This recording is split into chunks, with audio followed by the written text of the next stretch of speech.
Okay, so I was bumbling about on the inner tube today.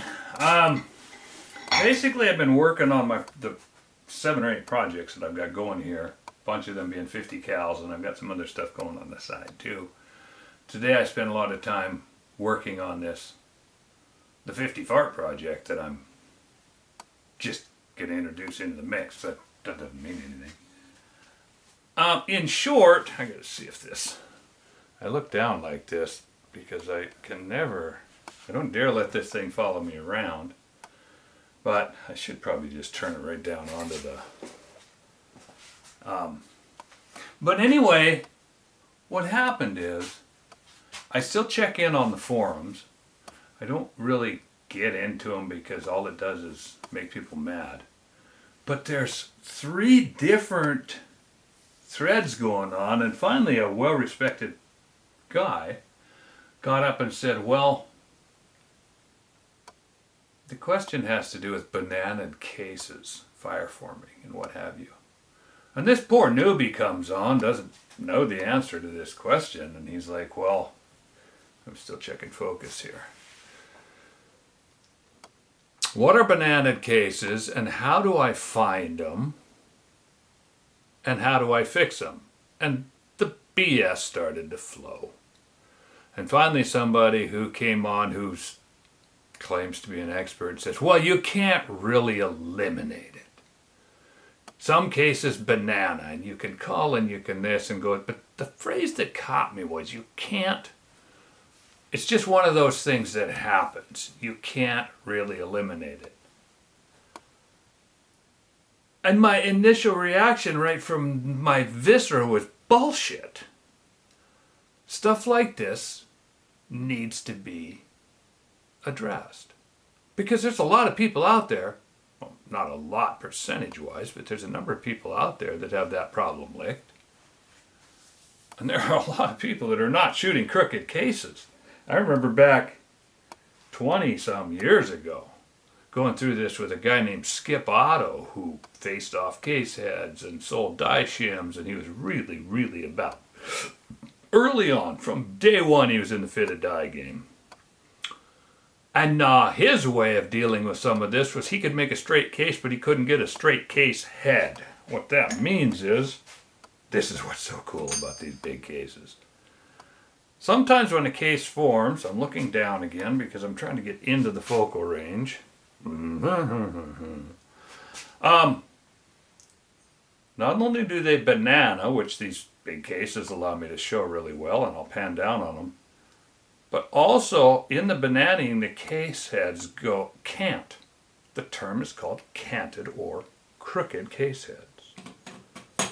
Skipper found the problem, recognized the problem, didn't ever figure out how to eliminate the problem until we fought like cats on the internet, and he finally went out and tried my method, which is not my method. That's the point. This is what really pisses me off when people on the internet are getting their panties all in a bunch and whining and grunting about, all I do is pass on information.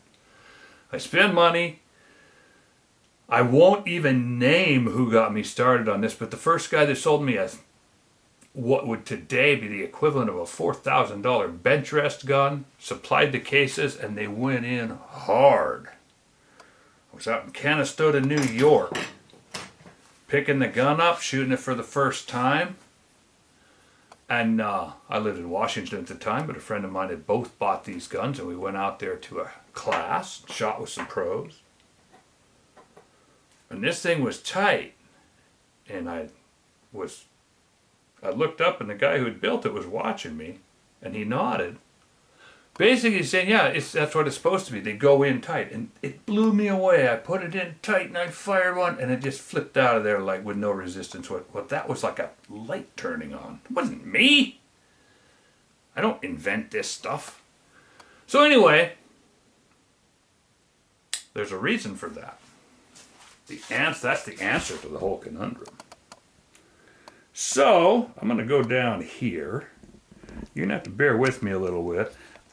What I'm finding out, I got a lot of people sneaking into these things, and a lot of people watching that I don't know are watching, and a lot of people, when I say lot, we're talking dozens. I try really, really hard to hide this channel. I don't want anybody except the right people. People with legitimate questions. Making sure I got room for a paper. I'm going to have a paper for this. This is off the cuff, guys, and I might really fuss it up. I don't know. But that phrase leapt right off the page. It can't be fixed. And I said, bullshit. We fix it every day. And this guy built me a gun that fixed it right up front. And in Skip Otto's case, he ended up admitting, for some people, it's really, really hard to admit when they learn something. I don't even understand that. I'm like, I am so happy I learned something. I ask a question to solve a problem, and when somebody solves my problem, I thank them profusely. I don't find that to be the case with myself. Most people are like, yeah, you're just being an arrogant ass and pushing people and telling, well, get over it, or go watch somewhere else. This is stuff that works and has worked for years and years and years for hundreds and hundreds of people. Man, I'm so happy with this. I went out and bought 2 more of these. This is 15 yards of stock tape. I'm clearing my decks here. You see me keep fiddling. It's not because I need to do something with my hands. It's because I'm trying to get set up here so that I can make this presentation. But anyway, reluctantly, even the skipper came around and said, you know what, that really works. And it's worse than that, because to shoot good long-term aggregates, it is hideously important that you make good cases. And I mention that all the time, and I assume people have read Bench-Rest Central through. There's so many things that I assume, come to find out, people haven't read the same thing as me, they haven't lived the same as me, they haven't tried the same stuff as me. So I've been injecting these fillets of information into, of course you got to set this up for a crush fit. And I mentioned crush fit, and I meant crush fit. This crush fit thing is huge, people. It's huge. I've got 20 episodes that include it, but I'm finally gonna, and understand, I need to be really clear here. Don't believe me on this stuff. Don't believe me or anybody, but take it upon yourself to listen to somebody that you trust and go try it. And if it works, continue to trust them. If it doesn't, welcome to the real world, where 90% of all the so-called information out there is BS. Cars are sold by bullshit. Houses are sold by bullshit. Science is... We've got people calling themselves scientists on the internet right now that are so full of crap, I have to turn them off. You know, Bill Nye, the science guy. Anyway, let me not start picking on other people. Let's just say there is science here, people. There's repeatable results.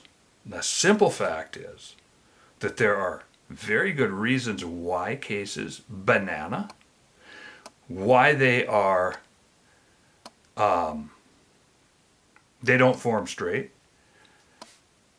And people who win, you're going to find out, all through the years there's been a concept called Hummer barrels floating around, because some guns just seem to shoot better than they should. And there's been a concept called, my gun shoots best when I'm fire forming.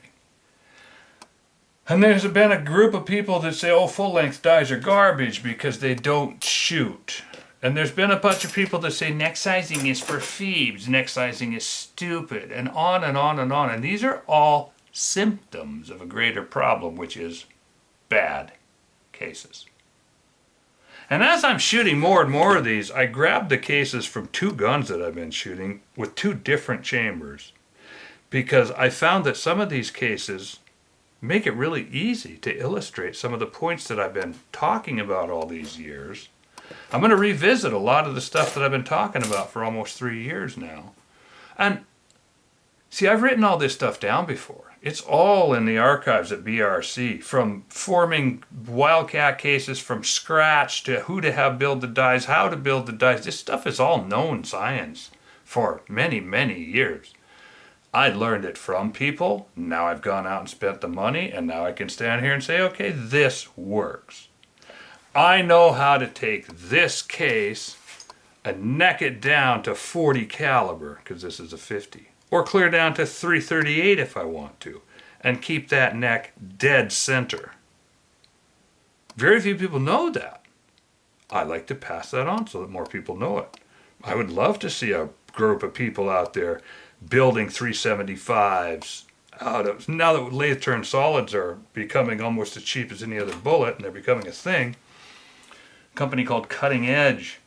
Well, I shouldn't start shilling for people because I just ordered 250 of their bullets today to try. I haven't even shot him yet, but I have shot him in somebody else's 375 Shytax. I have seen what they do to elk. I have enough knowledge about them to know that they shoot like a lot of these other lathe turned solids. So far I've had decent luck, not match grade, but decent luck with big lathe turned solids. So I've thought about developing a 375, and to do that I have to neck these down. And I know how to do that, and I know how to do it correctly, and I know how to do it so that they stay dead centered. These are all things that we can touch on. I developed way early on a 6x47 before there were even 5x47 cases in the world. I built them out of, it's a long, long, long story. But when it finally came down to necking down 6x47, if you go on Bentress Central and search, man, I don't even know what it is, Al 6x47 might be the name of the post. It goes on for a month. It's got hundreds and hundreds of posts. And I've got pictures on there about necking down and how to keep the brass straight, how to make the brass straight. Now let's just stop right there. I told you that just so I can tell you this. Brass doesn't get straight. Brass must be made straight. Once you bend a piece of wire, you can't straighten that wire without some really special equipment. We don't have any of that will work on a brass cartridge case. So a brass cartridge case shows up in its annealed form. It's a lump of modeling clay, and it's out on every dimension. And I know I'm repeating myself, but with these big cases, I hope I can make my points again. And I hope I can explain to you people that, number one, it's not luck. Number two, results are repeatable. Number three, nothing is unavoidable, like, oh, that's just one of the things you've got to live with. It bothers me when that mindset comes out. And I noticed I was working with my two-piece billet, and I brought it to a point where I'm starting to use some Lake City brass, some Lake City cases, because I want to find out when I go to send this thing down the road, can I send it out with some, because I'm beaten up. I've got cases. These have been fired 14 times. This mess right here is all what I call here the bestie billet. My best billet that I broke. The muzzle blade came apart. So it hasn't been fired very much. This is the 5-piece billet. This is the other billet. All the other stuff from the other two guns is elsewhere. But I noticed this Lake City brass. Let's just look at this for a minute. This is fascinating, guys. Well, it's fascinating to me. So whether it's fascinating to you or not. This case on this side looks almost unfired. I think we can all agree on that. Now I turn it over to this side, and as it rolls around, you start to see, if I can get this into the correct focus, that it has an enormous pendulous bulge on this side. This case hasn't been fired very much, but anybody who's got good spatial imaging capacity can see that that ramps off. Now this is not a sign of incipient case separation or anything. I've got cases here that have been fired, well, these ones have been fired 14 times, so that means lightly fired. And they're getting a nice sharp, you'll notice as I roll this is a Hornady case. It blew out concentric around here, and I've talked about that and the efficacy of my fat bud and all this kind of stuff, but I don't know that it's been clicking and tying in with everybody that these cases that blow out concentric also don't banana. Cases that are bananaed and cases that have crooked case heads don't ag properly. They build weird extraneous vibrations. And some of the pioneers in this sport, and I'll go back to Skip Otto. Skip Otto used to turn case heads. He built fixtures and tooling where you could stick a case in, get the case centered up, and then with a machine tool bit, polish this, and someone would cut. And he would cut until he got a clean cut all the way across. Some of them were amazing. They were like 2 or 3 thousandths out on the 6 PPC cartridge. And that's all fine, but here's the problem. He recognized the problem, he came up with a fix, but he didn't recognize that the true fix is to prevent the problem. Another person, contemporary of him, was building guns at the same time, and I had a gun built by him, and I will use his name because whether he likes me or being represented by me or not, I'm not going to say anything bad. So he was one of the first ones that taught me about crush fit. I bought a whole package from him, and it was gun, loading equipment, I don't know, I guess probably wasn't loaded, but a die, and a bunch of ready-made cases, and those cases went in tight in a PPC. I make this motion because I'm like knuckling it down closed. But they popped out, just fell out. Well, these do the same thing. This box of cases right here, the necks are set, turned. I'm not going to illustrate much with this. But they're turned in far enough that there's actually a little head spacing shoulder right there. And these go in bloody tight because these cases have to be really tight. Like, I don't know how much diametric compression I want to put on them, but I need to hold them from moving. So, because it's a BMG and it's a crap case to begin with, I'm getting closer and closer to improving these things and bringing the body taper, because this is just a scaled up 30-06, and the holdback on the shoulder is terrible. It's really, really hard to get these, but we're not there yet in my explanation.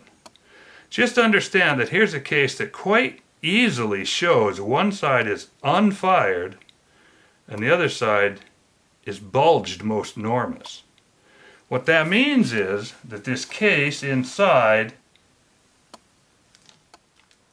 I'm not exaggerating, is wicked thin on one side and wicked thick on the other side.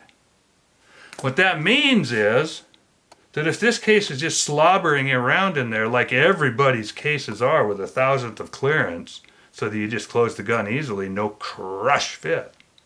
Not only do you need it touching, for most people, super, super tight, and they talk about no-go gauges and go gauges and a bunch of other absolutely and completely irrelevant newbie crap.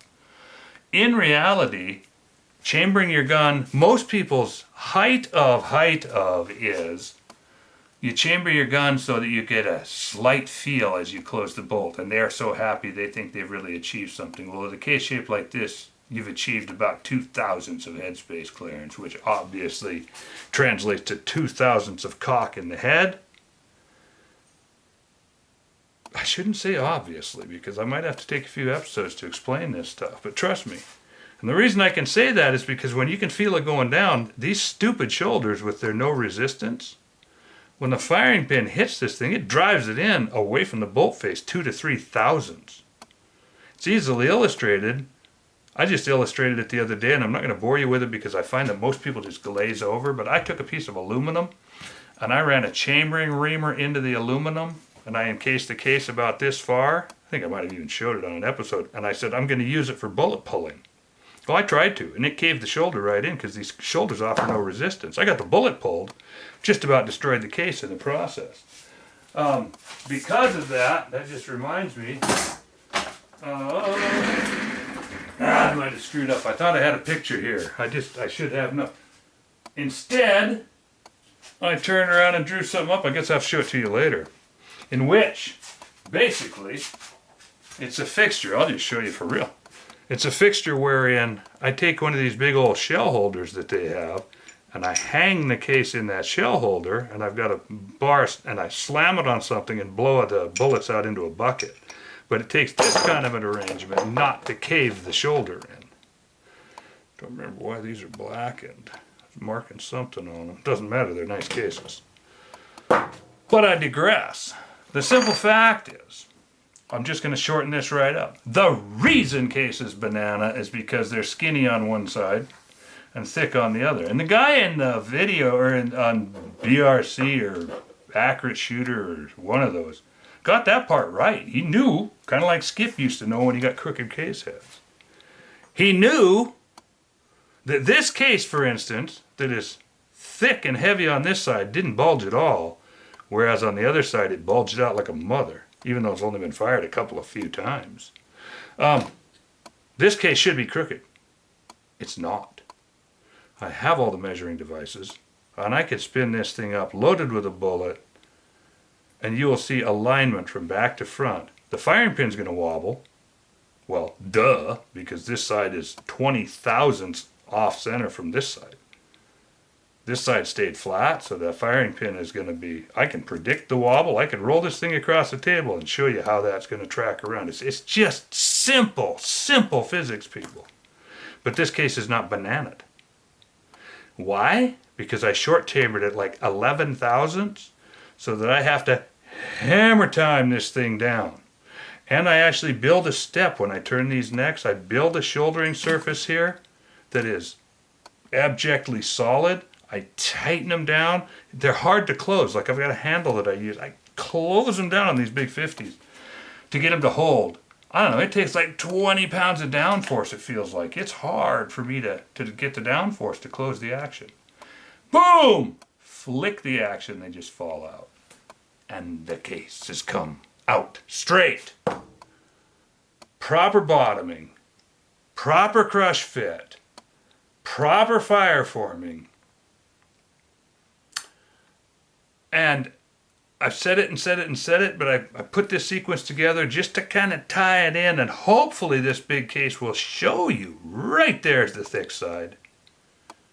Right there's the thin side. And for normal people, this case would be bananaed 2 or 3 thousandths.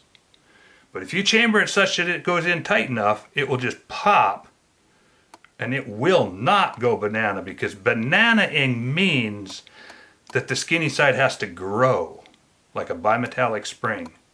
And I've said this before, and I'm repeating it again where you can see it here. If you can hold this tight enough that it can't grow, then all it does is blow out diametrically, and the case head slides over, and and it stays square. It can't turn away because it has no room to, because you've got it too tight. You have to contain this so tightly that it slides over, but it does not banana. And I hope my explanation gives somebody the insight to understand it's completely preventable, but it requires that tight headspace. This case can't go anywhere. It's completely contained, so all it does is pop out diametrically. It does not grow and stretch. Grow and stretch, grow and stretch. This thin side, left to its own devices, would stretch over the length of the case if there's any play. So eliminate the play.